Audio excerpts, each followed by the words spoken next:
अवधूत चिंतन श्री गुरुदेव दत्त श्री स्वामी समर्थ। जय जय स्वामी समर्थ। श्री स्वामी समर्थ। आजच्या शुभ दिवशी साक्षात स्वामी या ब्रह्मनायकाचा आशीर्वाद तुमच्याकडे येत आहे। त्याचा आशीर्वाद तुमच्याकडे आनंदाने आलेला आहे ते स्वीकार कर। ते जे काही सांगत आहे ते लक्षपूर्वक ऐक आणि स्वतःच्या आयुष्याचं सोनं तू करून घे बाळा। लक्षात ठेव, हे स्वामी संदेश तुमच्या आयुष्याला एक नवीन वळण देऊ शकतात, पण त्यासाठी तुमचं त्याच्यावर विश्वास असणं तितकंच गरजेचं आहे। विश्वास असल्यास श्री स्वामी समर्थ असे टाईप करून व्हिडिओला लाईक करा। बाळा, तू हार मानू नकोस, खचून जाऊ नकोस। आजपर्यंत जे तुझ्या विरुद्ध दिशेने वाहत होते ते आता तुझ्या बाजूने वाहणार आहे। काळजी करू नकोस। तू आमच्याकडे जी प्रार्थना केली आहेस ते लवकरच पूर्ण होणार आहे। दुःखाचे रूपांतर सुखात आनंदात होईल। काळजी करू नकोस। थोडा वेळ लागेल, पण सगळ्या गोष्टी तशाच घडतील जसा तुम्हाला हवे आहे। आयुष्य जगताना काही गोष्टी लक्षात ठेवावे लागतात। ज्यावेळी वेळ तुमची असते तेव्हा सगळं तुमचेच असतात, पण वेळ तुमची नसते तेव्हा कोणीही तुमचं नसतं। त्यामुळे प्रत्येक वेळी एकट्याने लढायला शिका आणि त्याने जगायला सुद्धा। तुमच्या मनात उठलेल्या त्या विचाराच्या वादळाला तुला शांत करायचे असेल तर शांत बसून त्या प्रत्येक विचारावर लक्ष दे आणि त्यातील नको असलेले विचार तू काढून टाक आणि महत्त्वाच्या विचारावर काम करायला सुरुवात कर। जेव्हा तुमच्या डोक्यात राग असेल, द्वेष असेल कोणाबद्दलही, तेव्हा तुम्ही कुठलाही निर्णय घेऊ नका।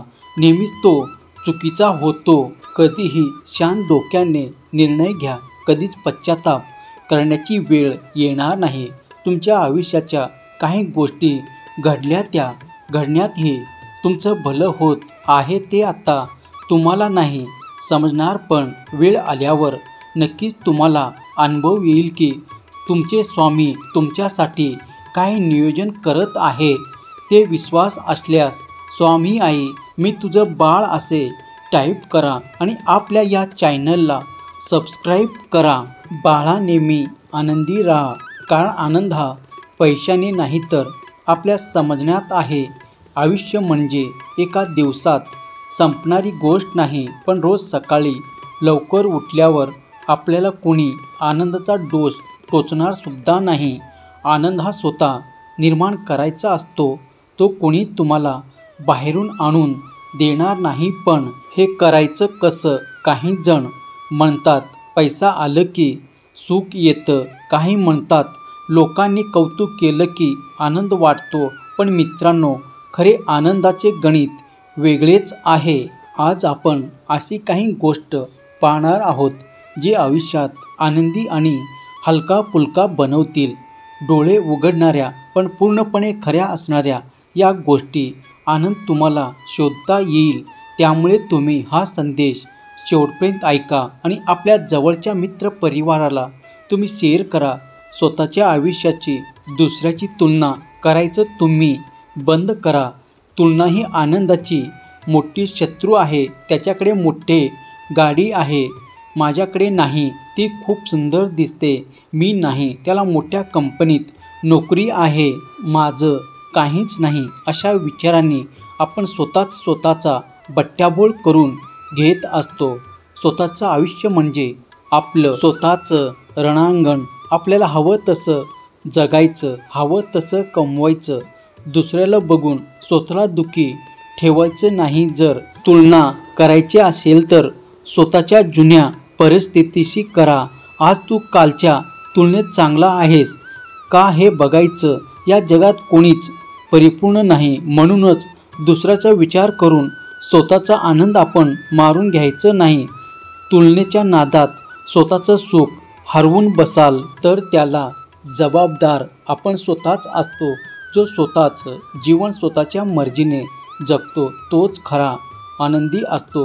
रोज आरशात बघून स्वतःला सांगा, माझं आयुष्य माझ्या हातात आहे, मला जे हवं आहे ते मी मिळवू शकतो। स्वतःच्या गोष्टीवर लक्ष केंद्रित करा।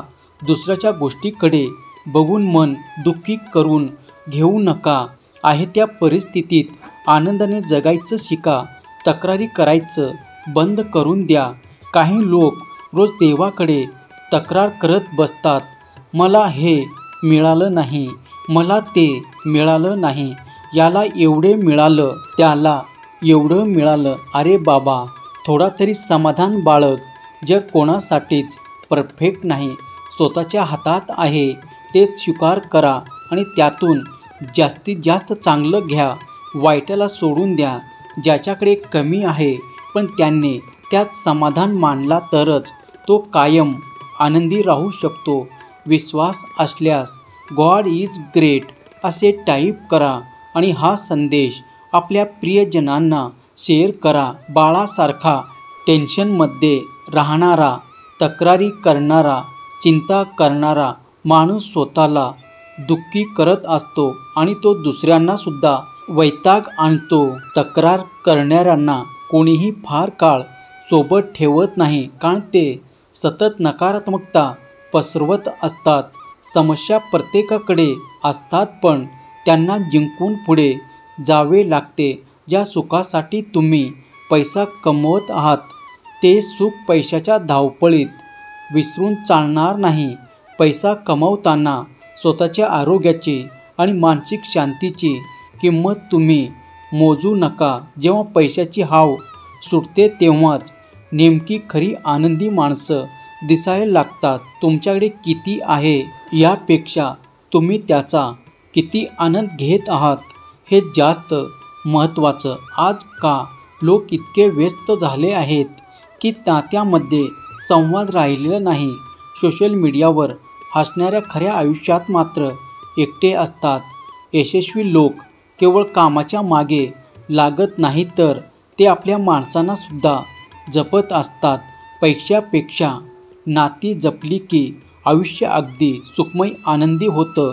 आपल्यासाठी वेळ काढा. घरात बसून मोबाईल बघत बसण्यापेक्षा आपल्या कुटुंबियासोबत गप्पा मारा. वेळ निघून गेला की माणूस हळूहळू दूर होतात आणि तेव्हा पश्चाताप करून काही उपयोग नाही. माणसं जेव्हा हयात असतात तेव्हा त्याच्यासाठी वेळ काढा, कारण एकदा तो व्यक्ती गेला की फक्त आठवणी सोबत राहतात. बिझी आहे म्हणत माणसापासून लांब गेला तर एक दिवस एकटे पडाल.